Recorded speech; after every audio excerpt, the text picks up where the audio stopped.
In the autumn of 1928, the Grand Canyon stood, as it always had, vast, timeless, and merciless. Its cliffs carved like jagged teeth, its river a twisting artery of danger and beauty. For centuries, the canyon had swallowed stories of those who dared to test it. That fall, it would claim another tale, one that remains unsolved nearly a century later. Glen Hyde was 29 years old, a sturdy Idaho farmer with callous hands and a kind of stubborn determination that made him believe he could bend the canyon to his will. His bride, Bessie, was only 22, a striking young woman from West Virginia.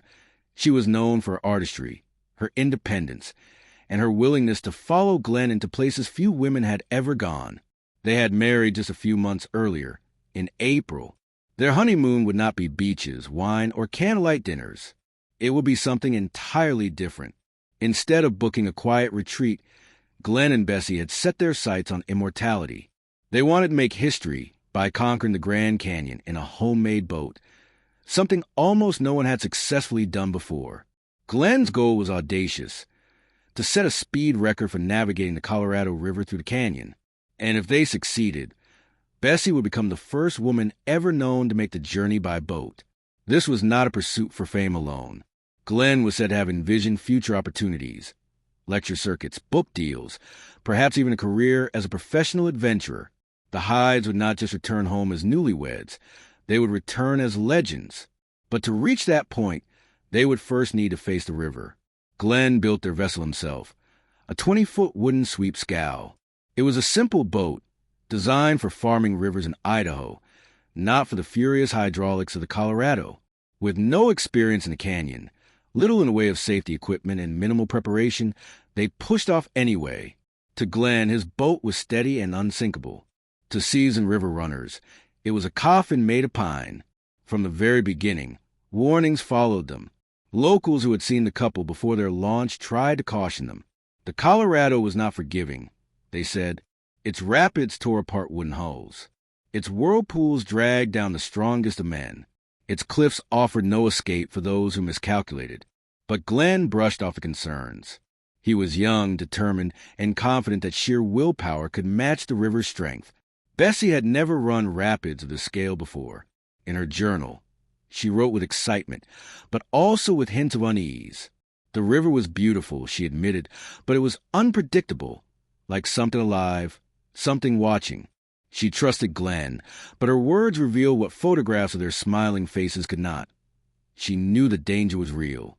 By October 1928, they launched from Green River, Utah, the sweep scow bobbing on the current as they began their descent into history. Each bend of the river carried them deeper into the canyon's jaws. The journey was grueling, the rapids unrelenting, but the Hydes pressed on. Days passed, then weeks, as the river swallowed them whole. They would surface now and then in small towns along the way, gathering supplies, speaking with locals, smiling for curious onlookers who marveled at the honeymoon couple attempting such a daring feat. But the canyon has a way of keeping its secrets. For all their optimism, the Hydes were sailing toward an ending that no one, least of all them, could have foreseen. By November, they were deep within the most dangerous section of the Grand Canyon. The river narrowed. Its rapids thundered louder, and the sandstone walls closed in around them like a prison. On the rim above, the world carried on. Down below, Glen and Bessie were unknowingly sailing toward their final days. What began as a honeymoon was turning into something else entirely. They had risked everything, their safety, their future, their very lives, for a shot of history. And then, without warning, the story of Glen and Bessie Hyde would shift from one of adventure to one of enduring mystery. Because just weeks after their launch, the couple who wanted to be remembered forever would vanish into the canyon, leaving behind only silence. The Colorado River had already claimed lives before Glen and Bessie ever set foot in their boat. By the 1920s, fewer than 100 people had even attempted to run the river through the Grand Canyon, and only a fraction had succeeded. The rest? Broken boats, broken bones, or broken spirits. The river was notorious for teaching lessons in humility, and sometimes immortality. Yet to Glen Hyde, this challenge was irresistible. He wasn't a foolhardy man in his own mind. He was determined, resourceful, and proud of his craftsmanship. The sweep scow he built was 20 feet of pine planks, nailed and braced by hand. He believed it was steady enough to handle the river's turbulence. But seasoned river runners of the era would later shake their heads. That design, they said, was never meant for rapids like those of the Colorado. Still, Glen trusted his boat. He trusted himself. And he trusted that Bessie, inexperienced though she was, could handle the ride. They didn't wear life jackets. Few did in those days. They had no radio, no safety lines, no backup. What they carried instead was optimism and a shared dream of glory. The couple's journey began in October 1928 at Green River, Utah. To those who saw them off, they looked like the perfect picture of young adventure. A tall, confident man and his bright, spirited bride. Bessie's short hair and modern dresses gave her a sense of independence that matched the era's flapper spirit. Together, they were daring something few would ever dream to attempt. The canyon itself was both breathtaking and merciless. By day, the cliffs blazed in reds and golds under the autumn sun. At night, the temperature plummeted, and the silence pressed against them with an almost suffocating weight. The river's current was never still. It whispered, pulled, and roared, as if reminding them they were intruders in a place older and stronger than themselves. Bessie kept a journal. In it, she described the scenery with awe. The towering walls, the sense of isolation, the rush of rapids that made the boat buck like a wild animal. She wrote of excitement, of moments of joy, but also of moments when the river seemed too much. Glen was driven, always pushing forward, while Bessie sometimes hinted at fear. But still, she went on. Each rapid they passed made them braver, or perhaps simply closer to the edge. The Grand Canyon was no smooth passage. Its rapids were infamous. House Rock, Hans Horn Creek Granite, Hermit, each one capable of tearing apart a wooden boat. Glen and Bessie ran them all, day by day, mile by mile, and the river watched. To the locals and guides who caught sight of them along the way, the Hydes seemed determined, maybe too determined. They weren't reckless in their behavior, but their lack of experience stood out. When warned of the dangers, Glen simply smiled. He believed his boat and his will could handle anything, but the canyon has never cared about human willpower. By mid-November, the Hydes had already survived rapids that would have ended other expeditions. They were nearing the halfway point, and to onlookers, it seemed as if the daring honeymoon might actually succeed. Yet beneath the triumph was a creeping tension. The further they went, the higher the stakes. A single mistake now could mean death. And then came November 16th, 1928, the day they left the river behind for a short while, climbing the Bright Angel Trail to the canyon rim. There, they would pose for one final photograph. The picture of two smiling newlyweds, adventurous, confident, unknowing, would soon become one of the most haunting images in the Grand Canyon's history. The photograph from November 16, 1928, shows Glen and Bessie at the top of the Bright Angel Trail. Their faces glow with the ease of youth, their smiles effortless. Glen wears his hat tilted, looking every bit the confident adventurer. Bessie leans close, her eyes bright with both pride and nervous anticipation. To those who met them at the rim that day, they were unforgettable, a young couple on their honeymoon, stopping briefly to resupply before plunging back into the canyon. They had climbed out from the depths to buy provisions in Grand Canyon Village. Hikers and guides who passed them on the trail recalled how unusual it was to see such a pair. No grizzled rivermen, no seasoned explorers, just two newlyweds with an impossible goal. They told anyone who asked about their mission, and people listened, fascinated. One river guide even offered Glen advice about navigating Hermit Rapid, warning him of its violent waves and unpredictable currents. Glen, as always, believed he had it handled. When the Hydes returned to their boat, it was with renewed determination. Supplies were loaded, the scow pushed once more into the current, and the canyon closed in around them. The date was November 18th, 1928. It would become the last confirmed sighting of Glen and Bessie Hyde alive. The day was calm, the river deceptively peaceful as they moved downstream. Witnesses later reported seeing them leave below Hermit Rapid. From a distance, the boat looked steady, upright, controlled. The young couple waved, perhaps even laughed, as they drifted toward the horizon. But the canyon has ways of changing without warning. Hermit Rapid, just behind them, was one of the most notorious sections of the river, a roaring stretch that swallowed wooden boats whole. And ahead lay more rapids, each one a test of nerve and skill. What happened in those next hours or days remains one of the Grand Canyon's greatest mysteries. What is known is this: after November 18th, Glen and Bessie were never seen again. No one along the river spotted their boat. No more photographs were taken. No more journal entries were written. Silence swallowed them as completely as the canyon walls. Weeks passed. Friends and family expected telegrams or word of their safe arrival. But nothing came. Concern turned to fear, and soon search parties were dispatched into the canyon. What they would find was stranger than anyone could have imagined. The last photograph of Glen and Bessie Hyde is almost cruel in its innocence. Taken on November 16, 1928, at the top of the Bright Angel Trail, it shows two young dreamers in the prime of their lives. They looked tired but content, smiling as if the world ahead of them was theirs to conquer. To those who later studied the image, it became a symbol of how quickly life can turn from promise to mystery. That photograph would become their epitaph. On November 18th, after resupplying and returning to their scow, the Hydes pushed off once more into the Colorado River. They were last seen downstream from Hermit Rapid, their boat gliding steadily as they disappeared from view. From that moment on, not a single living soul ever laid eyes on them again. Days passed, then weeks. The absence of word from Glen and Bessie began to alarm those who had been following their journey. By early December, it was clear something had gone terribly wrong. The canyon had gone quiet. Search efforts began, led by rivermen and park officials. The Grand Canyon was vast and unforgiving, and scouring its depths was no small task. Searchers followed the river mile by mile, scanning the water and shoreline for any trace of the honeymooners. What they discovered stopped them cold. At River Mile 237, nearly 100 miles downstream from where the Hydes were last seen, their sweep scow was located, to the relief of rescuers. It was upright and in good condition, not splintered against the rocks as many had feared. But what they saw inside the boat raised more questions than answers.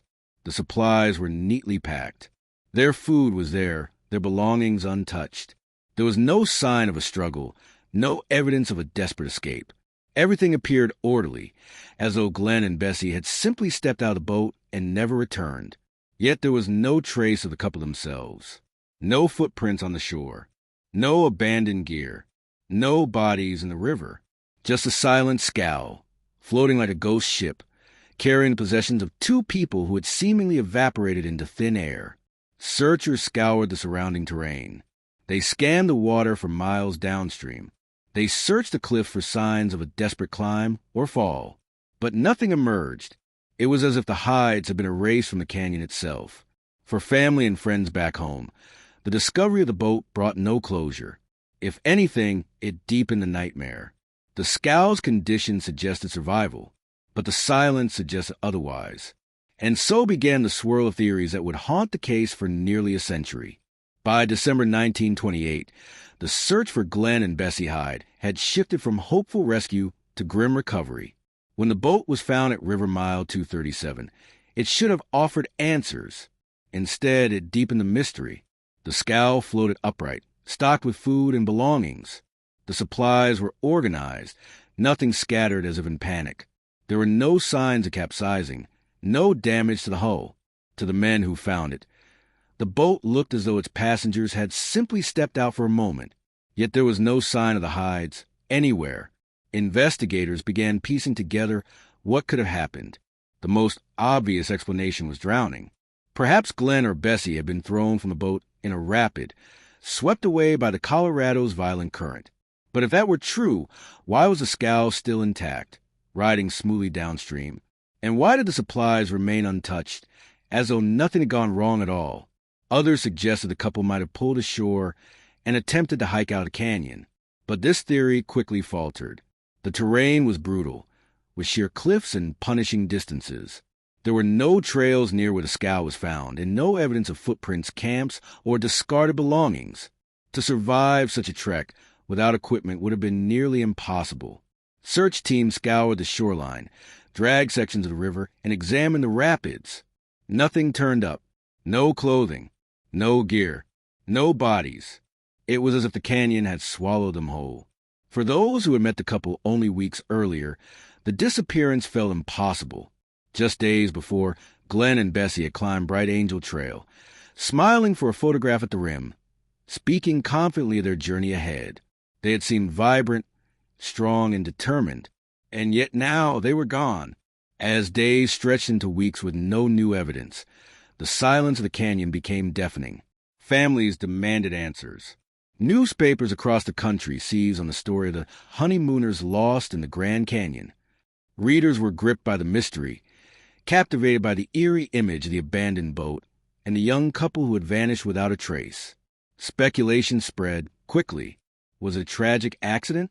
A desperate mistake? Or something more sinister? The canyon held its secrets tightly. And as 1928 gave way to 1929, theories began to take shape, each one darker, stranger, and more unsettling than the last. The boat was the key.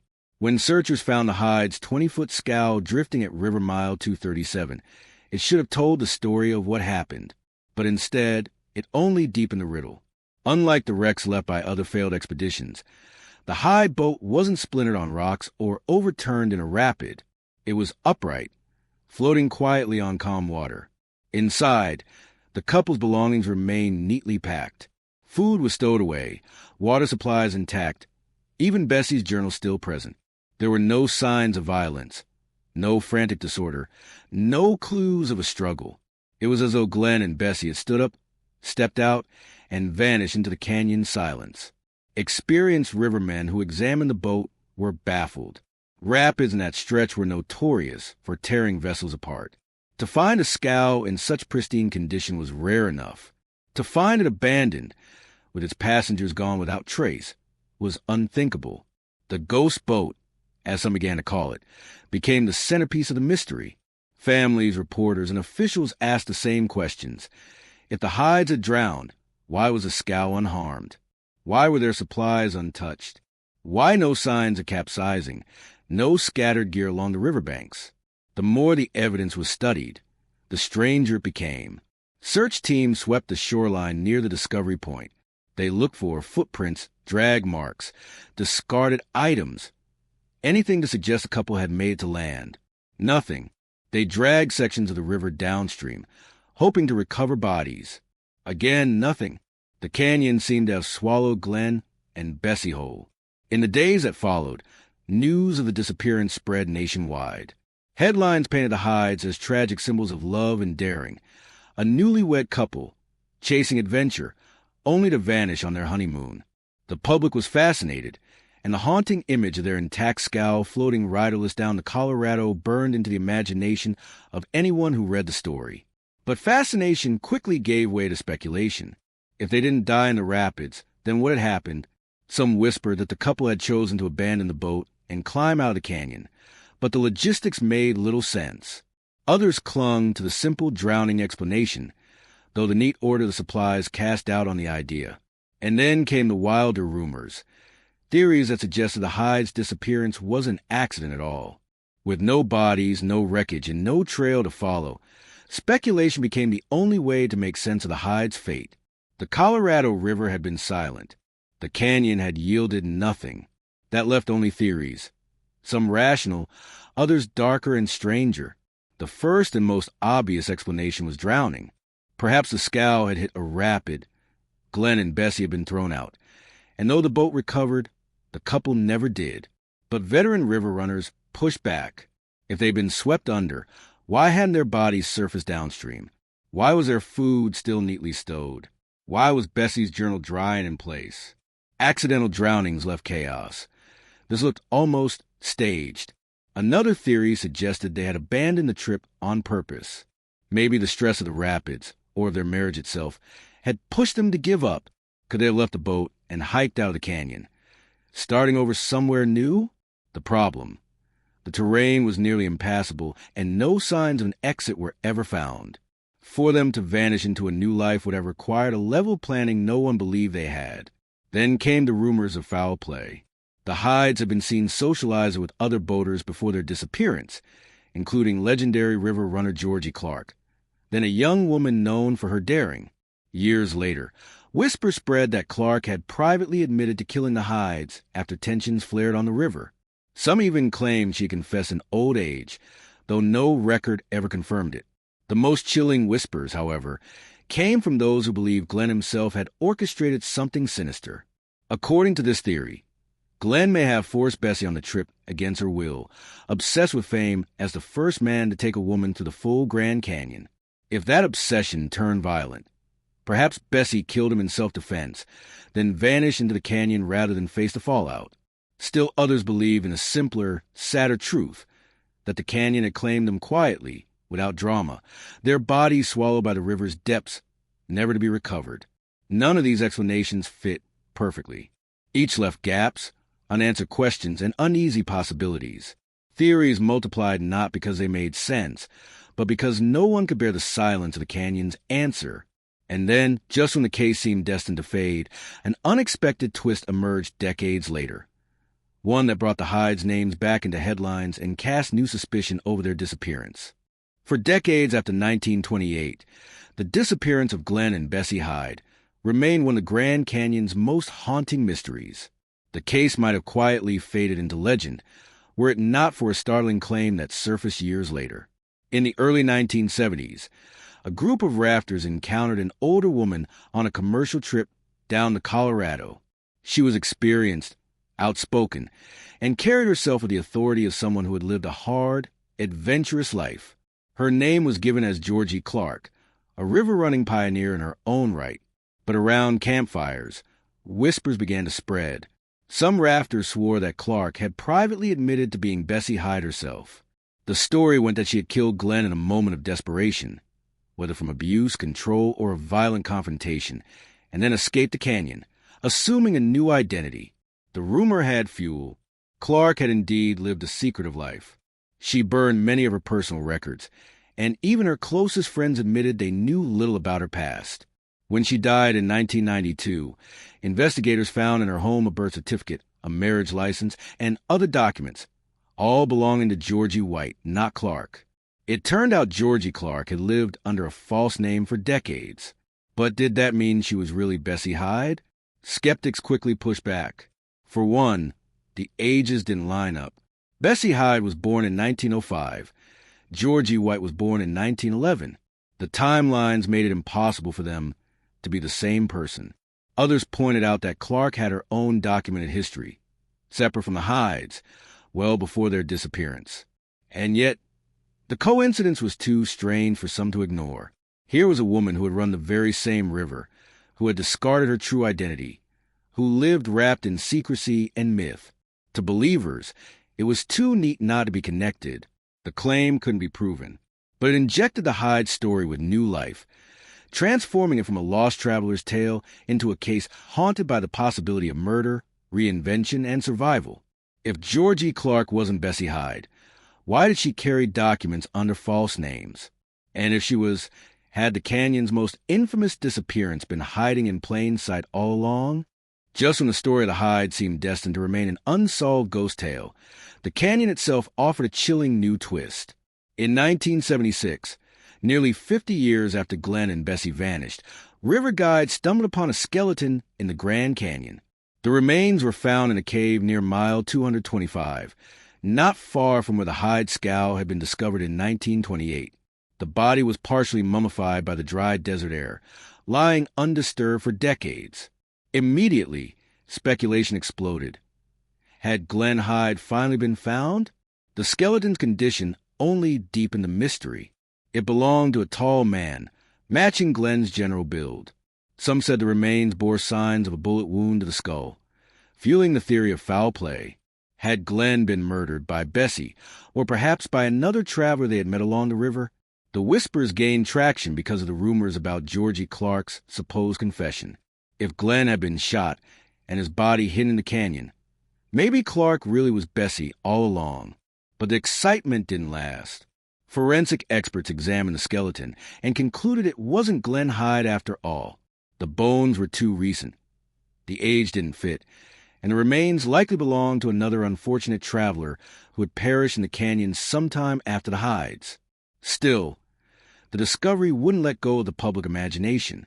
The fact that a body could remain hidden for decades in the Grand Canyon only underscored how vast and merciless the place really was. If another man's skeleton could vanish into cliffs for years, why couldn't Glen and Bessie's fate have been swallowed whole, leaving nothing behind? The canyon skeleton faded from headlines, dismissed as a coincidence. But the image stuck. A body in the rocks, a bullet hole in the skull, a mystery tangled with another mystery. It proved one thing beyond any doubt. The Grand Canyon keeps its secrets well, and if Glen and Bessie Hyde were among them, the river was never going to give them up easily.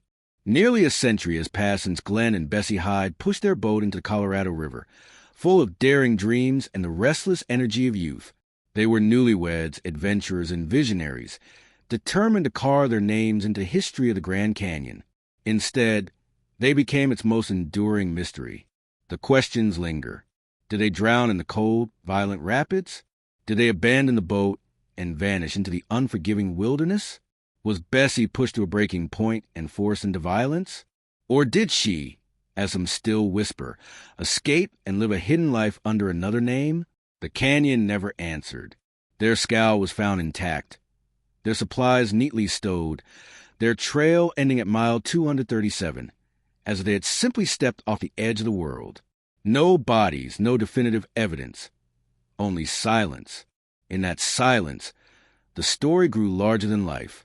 Each rumor, each supposed confession, each eerie discovery of bones or whispers of Bessie surviving fanned the flames of fascination. The Hydes became more than missing people. They became legends, and perhaps that is why their story still haunts us. Because Glen and Bessie's disappearance is not just about two lives lost. It is about the canyon itself, a place that humbles human ambition. It is about how quickly dreams can shift into nightmares when confronted with nature's raw power. And it is about how the line between adventure and tragedy can be crossed without warning. Today, river runners still speak of the Hydes in hushed tones, especially near mile 237. Their story is told around campfires, to wide-eyed travelers staring into the dark waters of the Colorado, imagining what might lurk beneath. The Grand Canyon keeps many secrets, but none as enduring as this one. Glen and Bessie Hyde entered its depths seeking glory. Instead, they vanish into legend, leaving behind a riddle no search has solved, no theory is cracked, and no time is erased. The river keeps flowing. The canyon walls stand silent. And somewhere in that silence, the mystery of Glen and Bessie Hyde remains.